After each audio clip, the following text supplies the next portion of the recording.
అర్హులమని కాదు ప్రభా, మేమేదో మంచి చేసామని కాదు ప్రభా, మేము తప్పు చేసినా కూడా దేవా నువ్వు మమ్మల్ని మలిచేవయ్యా, నీ ప్రభులో నీ ప్రేమతో మలిచేవయ్యా, నీ చిత్తాన్ని జరిగిస్తాను మమ్మల్ని తీసుకొచ్చావయ్యా.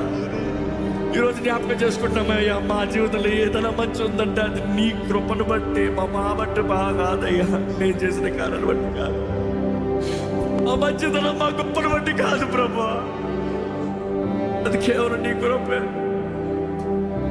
Lord, recognizing that will keep us grounded, no Lord. మేము చేసిన పిచ్చి పనులు, తప్పుడు కార్యాలు, మా స్వార్థం చూస్తుంటే ఎప్పుడైతే చూరుకోవాల్సిన వాళ్ళు, కానీ నీ కృప మమ్మల్ని వెంటాడింది, నీ ప్రేమ మమ్మల్ని వెంటాడింది. నీ ప్రేమను బట్టి ఈరోజు ప్రభా మేము ఉన్న స్థానంలో ఉన్నాము ప్రభా. Because you are merciful, Lord. You are merciful.